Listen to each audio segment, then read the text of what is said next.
Top au Conseil universel partie 2. Dans la dernière vidéo, on a pu voir comment l'ADN influence la digestion, le métabolisme, les performances. Mais la bonne nouvelle, c'est que nous ne sommes pas prisonniers de notre génétique. On peut agir directement sur nos gènes sans les modifier, mais en changeant notre mode de vie. Les gènes ne travaillent pas en solo. Ils réagissent à nos habitudes et c'est là que rentre en jeu l'épigénétique. Imaginez un interrupteur selon ce que l'on mange, le stress, le sommeil, l'exposition aux toxiques. Certains gènes vont s'activer et d'autres se mettre en mode veille. On a un vrai pouvoir sur notre santé et bien plus que ce que l'on pense. Imaginez que l'ADN, c'est un grand livre de recettes avec toutes les instructions du corps. Eh bien, le chef cuisinier, lui, décide quelles recettes seront utilisées et lesquelles seront mises de côté. L'ADN ne change pas, les pages du livre restent les mêmes.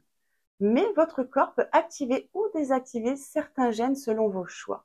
C'est un peu comme si le chef cuisinier décidait d'ignorer la recette des burgers et d'opter pour la salade. L'épigénétique, c'est ton pouvoir sur ton propre fonctionnement. Alors, qu'est-ce qui influence positivement l'expression de nos gènes? L'alimentation, le pilier de la santé. On est ce que l'on mange. Favoriser des aliments qui sont riches en antioxydants, qui ralentissent le vieillissement cellulaire et qui protègent les mitochondries. Ce sont nos petites usines énergétiques qui nous permettent de fabriquer de l'énergie. Vous avez des légumes, des fruits riches en vitamine C, des noix, des amandes qui sont riches en vitamine E, puissants antioxydantes. Vous avez du cacao, le thé vert, l'huile d'olive. Intégrez également à votre quotidien des aliments qui sont riches en oméga 3, qui stimulent les gènes anti-inflammatoires, qui améliorent la fonction cognitive et soutiennent le métabolisme. Les petits poissons gras, le hareng, le maquereau, les sardines, certaines huiles végétales, de lin, de chia, de cameline. Intégrez également des aliments qui sont riches en polyphénols, qui stimulent la régénération cellulaire. On a les fruits rouges, les baies, les légumes colorés et même le vin rouge, mais avec modération. Les choix alimentaires peuvent activer des gènes qui travaillent pour vous et ceux qui vous compliquent la vie. L'exercice physique, un vrai booster épigénétique qui améliore la longévité et la résistance au stress. L'exercice physique réduit l'activation de gènes liés à l'inflammation et aux maladies chroniques. Un mode de vie sédentaire active des gènes qui favorisent l'obésité, le diabète et la fatigue.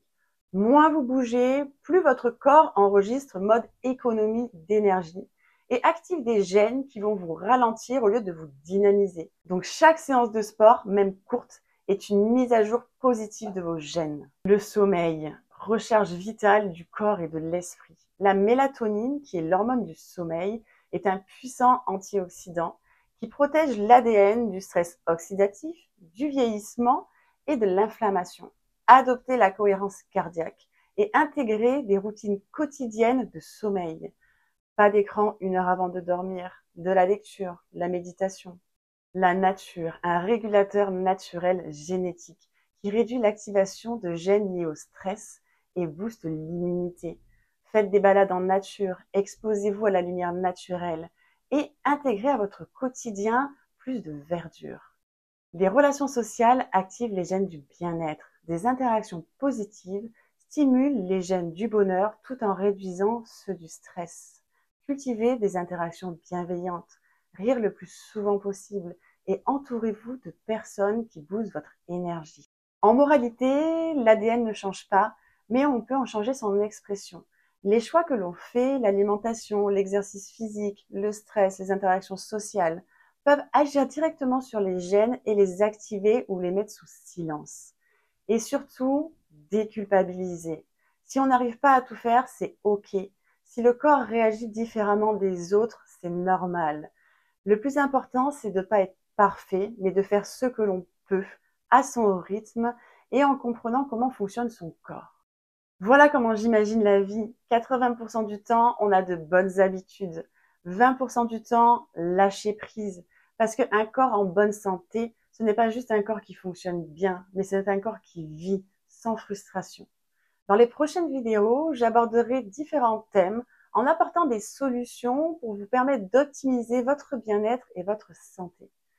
Si cette vidéo vous a plu, n'hésitez pas à vous abonner, à liker pour soutenir mon travail et à me mettre en commentaire les sujets que vous aimeriez que je mette en lumière. Ces conseils sont à but éducatif et ne remplacent pas un avis médical. N'hésitez pas à consulter un professionnel de santé en cas de besoin.